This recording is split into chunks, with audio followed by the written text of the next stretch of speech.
Good evening, everyone. Thank you for joining us for the special Central London Humanist event. My name is Sumaya, and I'm the part of Talks planning team here at CLH. It's wonderful to see so many familiar and new faces tonight. Before we begin, I would like to share a little about our group and the concept of humanism. Central London Humanist is a welcoming community for everyone interested in exploring humanism. To start, let's briefly introduce the concept of humanism for those who are joining us for the first time. Humanism is a worldwide that based on reason, empathy, and commitment to improving human welfare.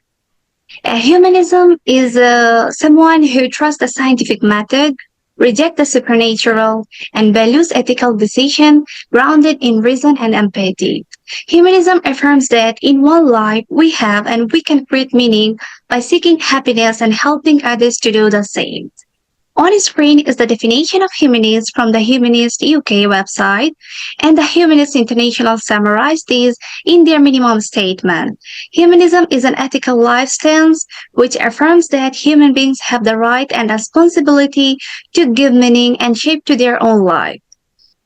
Central London Humanists is a volunteer-led group and an official partner of Humanists UK and the Humanists International. We provide community support and events for the like-minded individual across London and globally through online activities. Our events include talks, guided works, book groups, social meetups, activism activities, theater tips, and our annual One Life course exploring humanist values. To stay connected, scan the QR code on screen to access our link tree. Through it, you can register for events on Meetup, join our mailing list, WhatsApp community with more than 30 team subgroups, and listen to the Humanist Now podcast with further over 25 fascinating interviews. You don't need to identify as a humanist or believe or live in London to join us. Just bring curiosity and respect for the community. If this idea resonated with you, or if you'd like to discuss anything further, feel free to chat with our committee members. On screen, you will see the photos of our community. If you see any of us here tonight, come say hello. We welcome who are respectful and curious to explore humanist ideas. Central London Humanist is entirely volunteer run, and while attendance is free, we ask suggested the donation of £3. All proceeds from tonight's event will go to our nominated cause, Faith to Faithless, the UK's only charity raise awareness of apostasy and support those who have left religion in the UK. You can donate by scanning the QR code on screen or using the link shared in the chat. Tonight's event will include 41-minute talk and a panel discussion, followed by a 30-minute question session. The talk will be recorded for our YouTube channel, but the QA will not be, so feel free to ask any question without concern. Please keep your question ready, use the raise hand feature, and avoid side chat during the session. Also use the reaction button to show your appreciation for our expert panel. It's my pleasure to introduce tonight's guest host, Christopher Geake, Honorary Humanist, Chaplain at Hillingdon Hospital. Christopher provides pastoral support to patients, visitors, and staff, and is a member of the UK Non-Religious Pastoral Support Network. He is also a humanist funeral celebrant and an active member of Central London Humanists. Please join me in welcoming Christopher Geake with your reaction buttons. Thank you. Thank you, Surveyor, very much. The man we love very much, Christopher Hitchens, always began his talks by saying, after the introduction, thank you for that very terse introduction. Actually, yours was a very nice introduction, so thank you for that. Surveyor gave us a few different ways of understanding what we mean by humanism. I particularly like the 6-word phrase to which we can reduce it in a very simple form, which is to think for yourself and to act for others. So the thinking for ourselves is all about thought and ideas and discussions, and we love doing that. But also we have to complement that with the acting for others. So that is the many different ways in which humanists are making a positive difference in their communities. This is done in all kinds of ways. Central London Humanists has decided this year to explore some of those ways in which humanists are making a practical difference. And tonight we are going to be looking at the whole area of non-religious pastoral support. And I'm going to begin now with just giving you an insight into what we mean by pastoral support and non-religious chaplaincy, and a little overview of the non-religious pastoral support network under which we operate. Predominantly, chaplaincy, pastoral care continues to be faith, religious-based provision. Change has been slow and patchy as we've tried to challenge that, and it's often been quite difficult. But actually, I think we've been making good momentum, particularly since the pandemic. Just a few stats, really. The 2021 census showed that the numbers of people who declared themselves as non-religious, and we have to put the caveat that questions change and questions are not always totally adequate. But in 2011, the percentage of people who answered the question they were non-religious was 25%. There's about 14 million people across England and Wales. And in 2021, that had increased to 22 million people. So that was an increase from 25% to 37%. So it's quite a significant increase in the number of people who say that they are non-religious. Conversely, for the Christian population, which was 46% in the 2021 census, that was a very substantial decrease from 59% 10 years previously in 2011. And the Muslim population has seen a fairly substantial increase.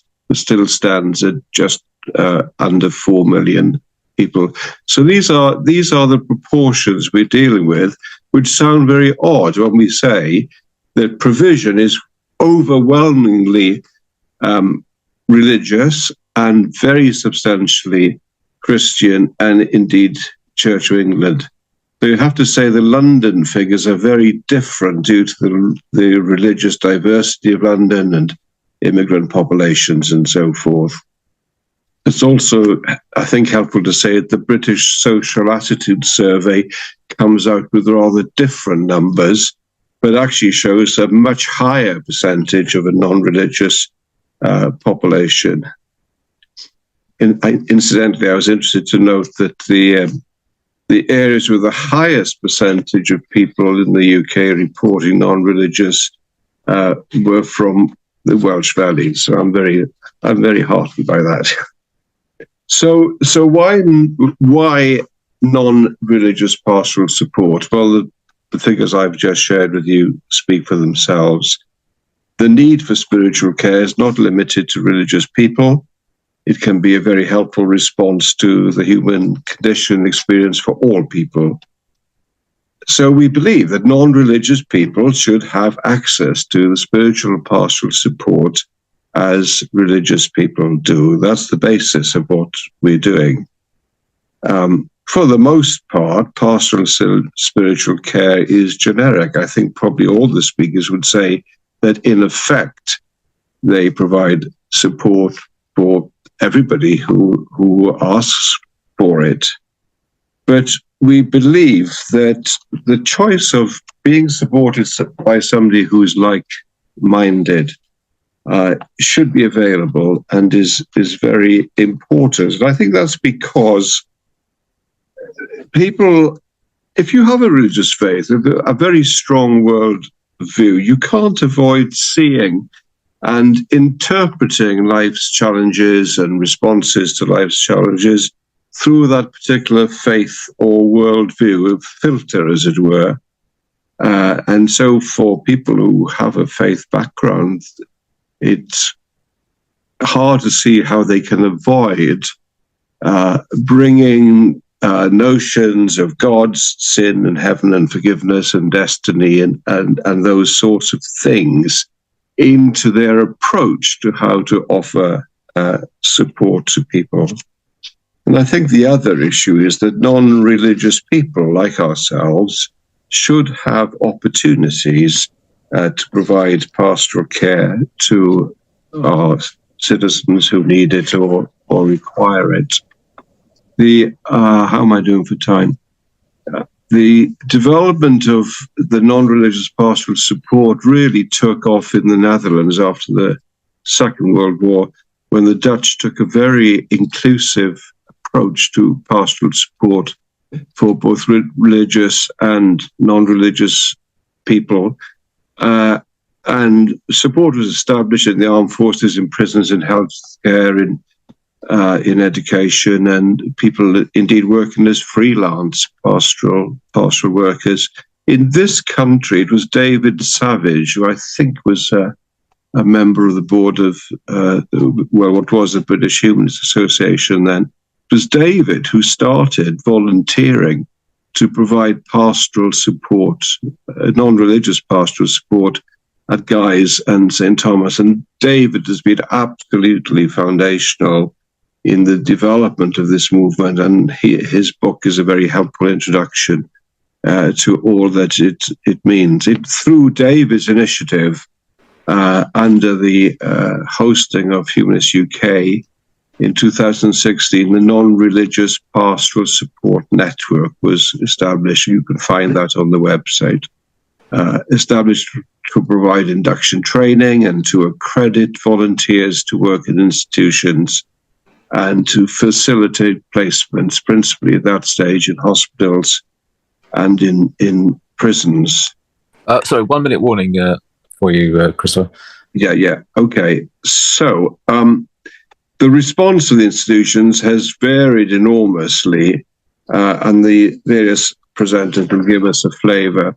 Just as a quick word about the Non-Religious Pastoral Support Network, because that is the framework in which it's hosted by Humanist UK. It has a board of trustees. It's headed by the director of Humanist Care at Humanist UK, and there's a management structure, and there's a training team. There are coordinators who provide support to people out in the field. There are supervisors who provide supervision for people if they wanted. There's a whole scheme of training and continual and professional development, and we're now linked to the new school of psychotherapy and counselling for a postgraduate course. And there's a fairly good network of support through accreditation, online support, and so forth.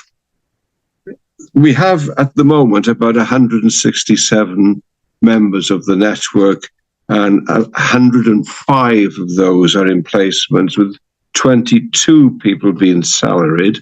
I myself just finished being salaried, and 92 placements spread across healthcare, predominantly 63 people, 8 in education, 12 in prisons, and 4 in defence. So that's some indication of the volume that we have achieved to date. I hope that's helpful background. Thank you. Hello, everyone. Thank you very much for inviting me to speak about prison chaplaincy. I'm based at Pentonville in North London with my colleague Bill Miller, who's here today as well. And I apologise for reading from a script, but otherwise I will go off-piste and then you'll never hear the end of it. First thing about prisons to be clear about is that there are many, many differences between them. Firstly, there are different categories. A, the highest, going down to D, the open prisons. England and Wales prisons operate differently from Northern Ireland prisons. Some are state-run, some are privately run. Men's and women's prisons have very different challenges, as do detention centres and young people's institutions like Feltham. Chaplaincies also vary across prisons, from the size of the office and the number of computers to the general ambiance and the attitude of the head chaplain, who has a lot of power. Some are very welcoming, some less so. In some prisons, humanist chaplains can concentrate on the non-religious prisoners, but as Chris just said, we see all prisoners, we see everyone. In our case, we have to see all prisoners regardless of faith, particularly, for instance, in residential healthcare, or if they've been identified as at risk of self-harm or suicide. And of course, we never proselytise. Many of the things you've heard about prisons apply to Pentonville. Yes, it's overcrowded, it's chronically understaffed, the men spend far too long in their cells, and it's full of vermin. It's also chaotic, with a lot of movement around the prison, often because of problems with gangs. It's what's called a local jail, which means it's near to the courts, and a very high proportion of prisoners are on remand, awaiting trial or sentencing, often brought from other prisons to attend court months before the fixed date. And of course, they also stay here much longer than they should, because the court system is so overloaded. Another large cohort are those on recall because they've breached the terms of their licence, often on a technicality. So there's an awful lot of stress and anxiety around, and the prison struggles to offer meaningful practical support, particularly for addiction and poor mental health. The first priority you have to remember is always security. For example, we should always be able to get prisoners out of their cells to speak to them. We never go in. But often, for staffing or security reasons, we have to speak through a hatch or even through the gap around the door, which is by no means ideal.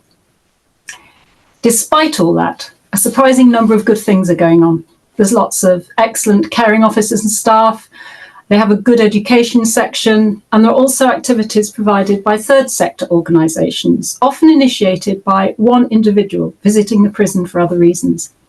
They include music groups, Liberty Kitchen, bicycle repair, support with reading, storytelling, even the victim awareness course, and they make an enormous difference to life in Pentonville. I've heard a prisoner describe one of those groups as a lifesaver. Then there are the official prison visitors who come in regularly to see assigned prisoners on a friendship basis, which is particularly valuable to those with little or no family support outside. And Bill and I have a very good relationship with them. We Humanist chaplains are valued because, not having to provide weekly services or do too much admin, we can devote most of our time to pastoral care, which is what we've been trained for and what we're good at.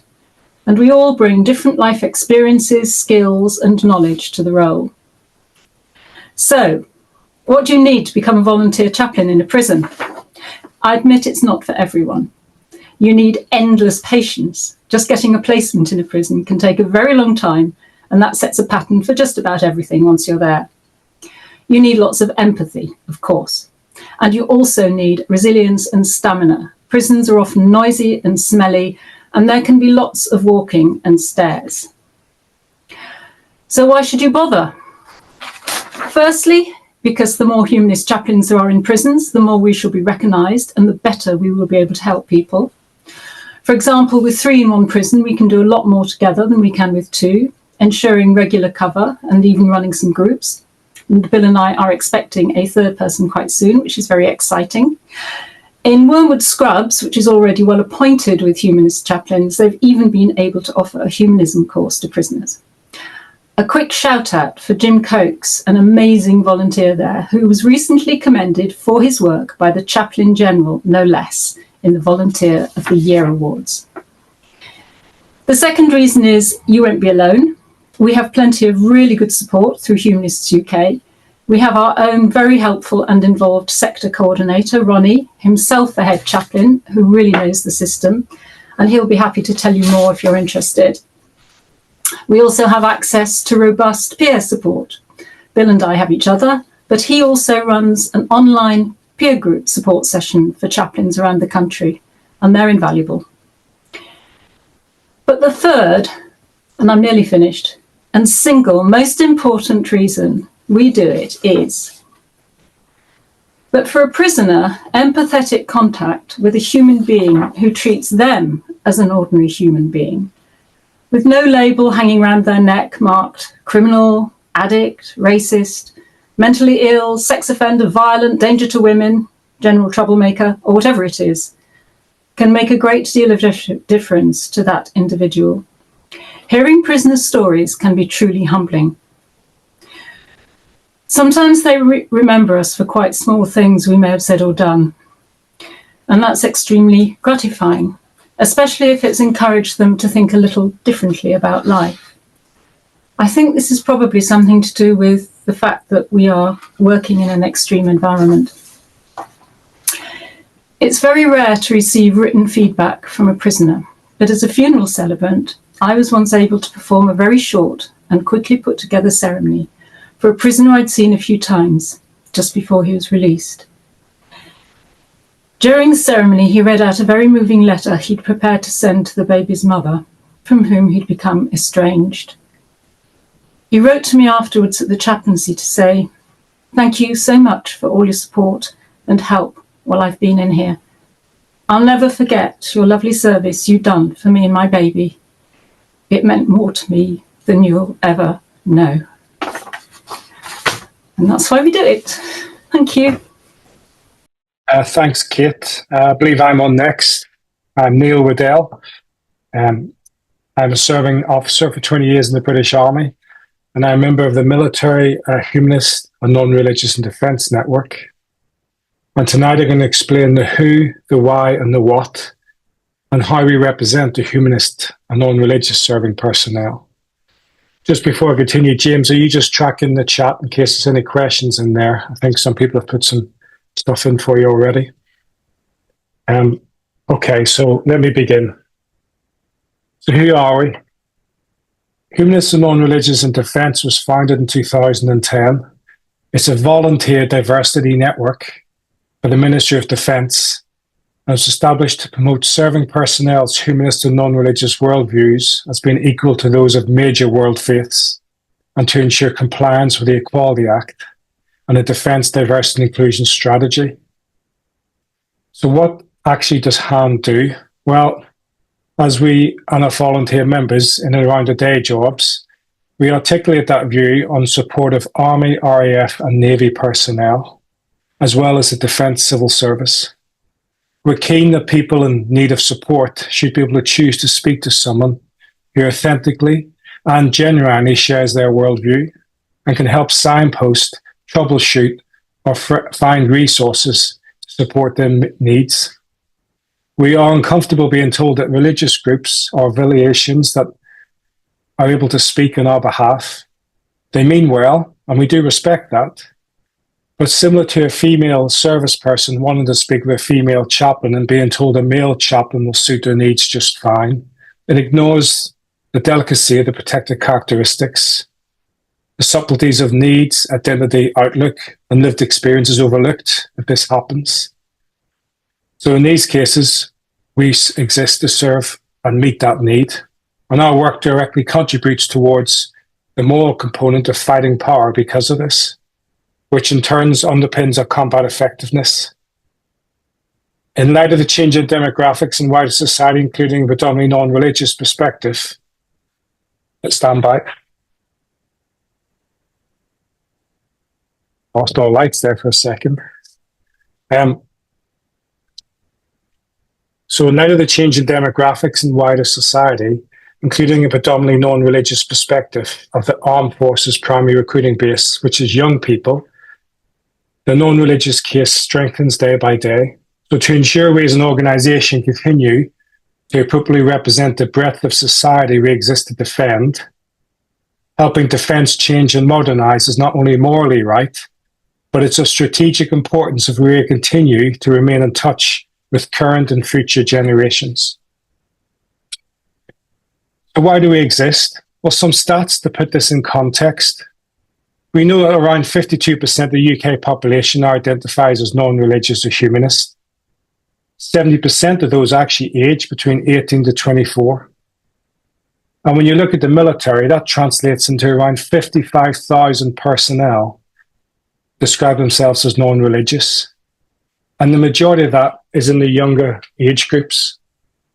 In front of me, I have a graph that I can't show you, but I'll explain that in the 16 to 24 group, we have 55% non-religious. But as we get older and we go up to 55 to 59 age group, 89% is religious. So in the military, ironically, new joiners on the left are the most non-religious, and the decision makers for organizations' policies are the most religious. And this is something we're helping them navigate. So what are we trying to do with Enhand? Well, we offer 3 services primarily. That's pastoral care, ceremonies, and humanist and non-religious knowledge. And how we do this is through 3 core aims. We raise the profile of Hand. In many respects, we speak for the unrepresented majority, particularly among the younger members, and they should know their thoughts and beliefs are welcome. Our second strategy is to grow and nurture our membership base, and this in turn contributes to our credibility and gravitas in the eyes of the MOD senior leadership. It's reinforcing our strength as an organisation, and we counter the view that we all face that we represent a niche of the defence community, and therefore views and suggestions actually are valid. And we aim to deliver positive and modern change as a desire to consider change by some leadership in defence, such as in the provision of pastoral support, which we'll talk about later. So pastoral care. Hand has a growing network of support and providers available for confidential and empathetic conversations. We're all professionally trained by the non-religious pastoral support network, and we abide by strict guidelines on duty of care safeguarding obligations. It's sometimes suggested that non-religious service personnel are fundamentally different and that they do not have the needs in the same spiritual domain as religious people. But existentialist questions around meaning and purpose are not aspects of our existence that are reserved just for religious people. Non-religious service personnel are equally concerned with the narratives of meaning which people create for themselves. This could be about love, work, relationships, ambitions, or parenthood, about success and failures, or could involve reinterpreting experiences, incidents, and circumstances. And this is especially important when in operations that have kinetic aspects to them. Soldiers want to be able to explore those big questions. 1 minute, Neil. Consequently, thank you. The non-religious pastoral support that we offer is through spiritual guidance through a crisis and requires a specialist knowledge that we get from a non-religious pastoral support network. As mentioned, we also offer naming, weddings, and funeral ceremonies. We also organise non-religious remembrance ceremonies each year, so defence personnel have a choice of the type they want to attend. And I finish then with the future. I'm pleased to say in September 23, the Ministry of Defence recognised the need for non-religious chaplains and has now opened up a career field for those who want to join. And if you're interested, you have 3 years pastoral experience and the postgraduate education, we are now looking to recruit full-time paid members to offer all of these services that I talked about, so we can look after defence personnel of today and those generations of tomorrow. So thank you for your time this evening. If you'd like to find out more, you can go to our website on www.handnetwork.org, or you can contact me if you have further questions. Thank you. Back to you. Good evening, everyone. I'm James Croft. I'm the University Chaplain and Lead Faith Advisor at the University of Sussex, which means it's my full-time job to lead the chaplaincy provision at that university.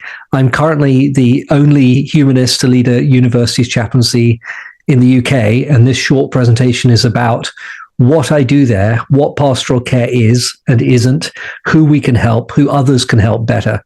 And you can think of it as the ABCs of pastoral care. I'm going to tell you in a moment a story of 3 different students. Now, these stories are composites. They don't represent any single student. They don't use real names. And I want to flag that I'm going to talk about a couple of challenges like suicidality and self-harm in what comes up to give you a sense of the sort of things I deal with on a daily basis. We begin with Ava. Ava makes an appointment with me via email because she's recently bereaved. Her mother has died from cancer. And that is raising questions about life and death. What happens after we die? Is their mother in heaven? And these questions are causing her to reconsider some of the religious beliefs that she grew up with. Through our conversation, it reveals that worries about death have been recurring throughout her life. It's not the first time she's had these concerns. She feels she's burdening her friends with her worries. She's having trouble sleeping, and it's affecting her studies. So that's Ava and her anxiety about death. The second student is Ben, and he just drops into the meeting house where I work to see if there's anybody to speak to. He's worried because he didn't get the mark he hoped for in a recent university assignment. And since then, he's been unable to sleep well, and he doesn't feel like going out. He's scared of disappointing his family, and it's affecting his other work and his social life. He feels overwhelmed and out of his depth, and he just wants to talk to someone about it. That's Ben, burdened with schoolwork. And then Carly. Now, Carly often hangs around the meeting house where my office is, but they haven't spoken to me until today. Today they come in, they just want to sit in my office and cuddle my little dog Ella, who often accompanies me to work. After a while, they begin to cry and slowly reveal a deep sense of despair and lack of value. They say that they feel their life doesn't matter, that they're a disappointment to everyone. Everything bad that happens to them is their fault. They're a burden to all their friends. As the conversation continues, Carly reveals that they have a history of mental health challenges, including self-harm and suicidal thoughts. So that's Carly with chronic mental illness. Now, I want you to imagine these three students as inhabiting three concentric circles, like the circles on an archery target. And these circles represent how close the challenges of each of these students are to the core purpose of pastoral care, at least in my setting at a university. Ava, whose concerns are spiritual, religious, and existential, is right in the middle of the bullseye. She's worried about what death means for her and for others. She's explicitly interested in the religious and spiritual dimensions of that challenge. While there is a measure of mental health worry, it doesn't rise to the level of a chronic problem. It's a question of integrating her experience with her broader worldview. So I'm likely to speak to Ava multiple times. I will flag up our therapeutic and counseling services, but I won't be too worried about her. This is exactly the sort of person I want to deal with every day. Ben's worries are in the next concentric circle out from that bullseye. He, in all honesty, is experiencing some of the normal stresses of being a student at the university. While there are some worries that reach out beyond himself, maybe his concerns about disappointing his family, he's not right now in existential or spiritual crisis. He's stressed about school, and we expect that for everyone at some point in their studies. Unless that anxiety becomes much more persistent or more extreme, I'm likely to see him once or twice, follow up by email to see how he's doing, and that's it. Carly is a different story. They're the furthest from the center of the bullseye, the sort of student that's honestly beyond my capacity to care for. Now, that might seem confusing because there are lots of existential and potentially spiritual concerns in there, concerns about one's value as a person, the purpose of one's life. But the intensity of the feelings and the chronic mental health challenges that they've had mean that I am not qualified as a chaplain to handle their case. And in this case, I would encourage them to seek therapy, flag them as a cause for concern in our system, perhaps call our imminent risk phone line if I think that's necessary. I'd certainly still be there to speak with them if they wish, but my relationship with them would have to be part of a larger support network from the rest of my well-being team. 1 minute, James. So that's the ABCs of pastoral care. Ava, anxiety about death. Ben, burdened with schoolwork. Carly, chronic mental illness. Now, you might wonder what is particularly non-religious about anything I've just said, and the answer is nothing, really. From my perspective, pastoral care is a fundamentally humanistic pursuit, and when done well, it will always take similar contours that focus on the individual and how they're making sense of their life. That's how I and the other 15 members of the team that I lead can work with any of our students and staff, regardless of their religious perspective.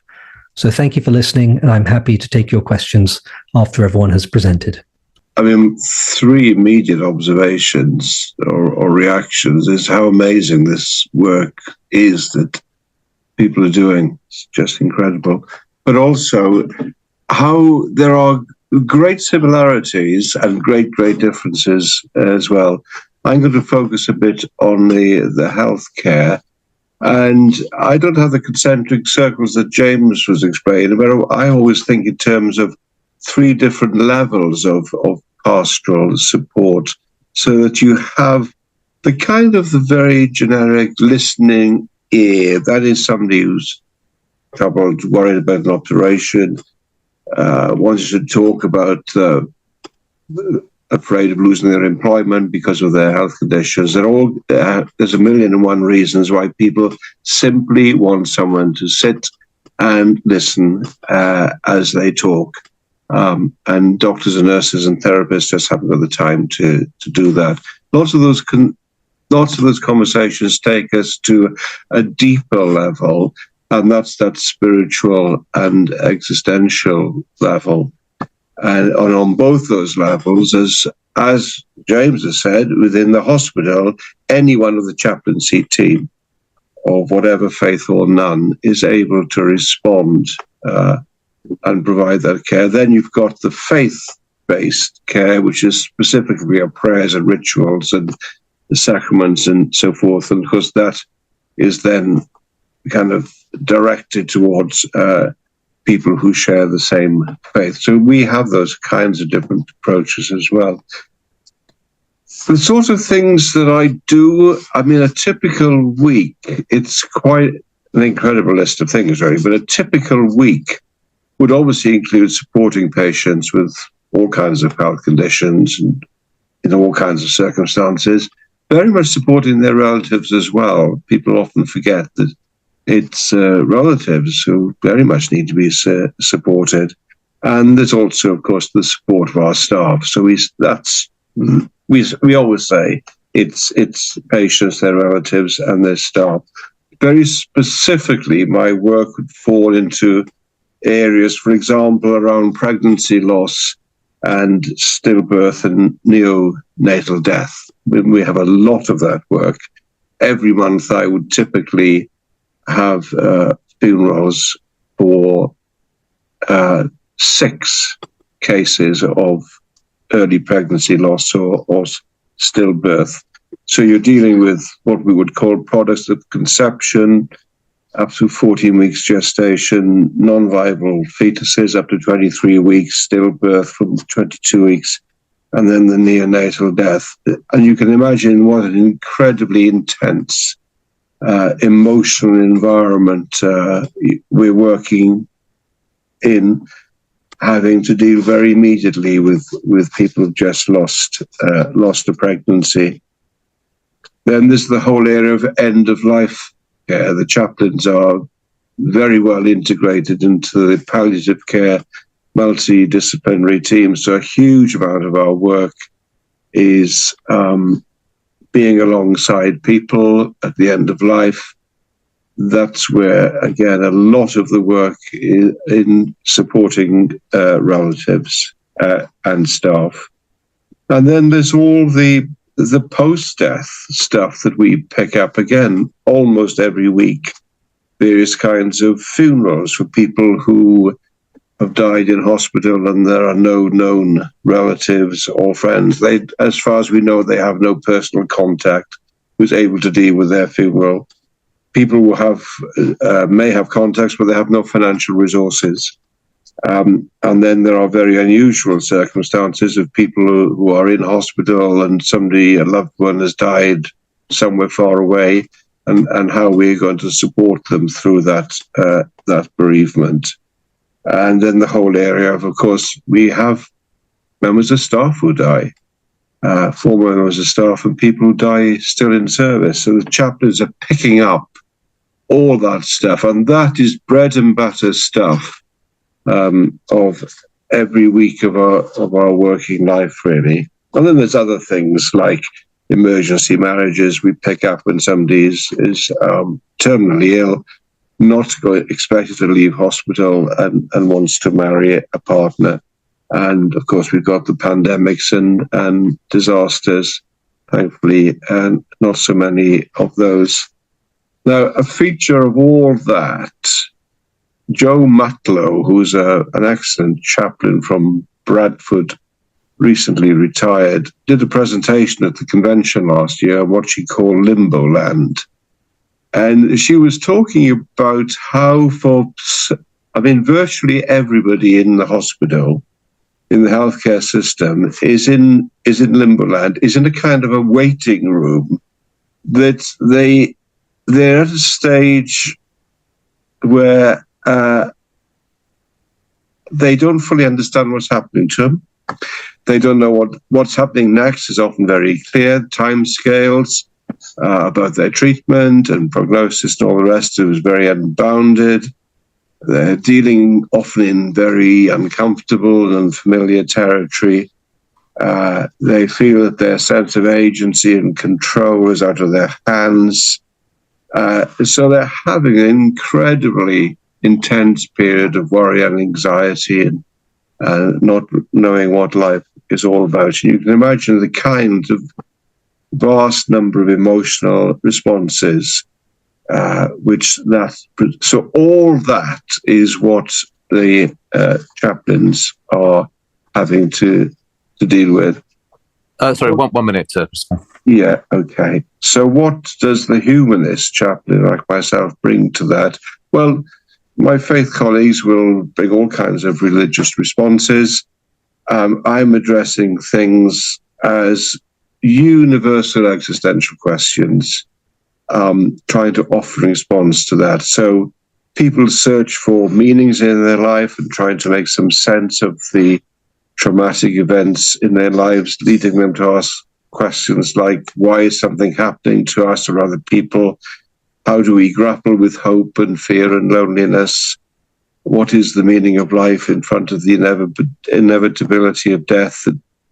What did I achieve in my life? What difference did I make in my life? All these questions. Of course, there's an awful lot of very ordinary chit-chat as part of the daily engagement with people in the hospital.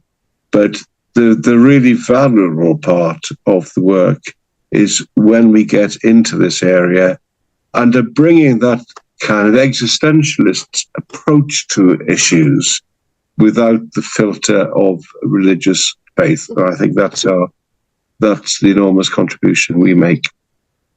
Thank you.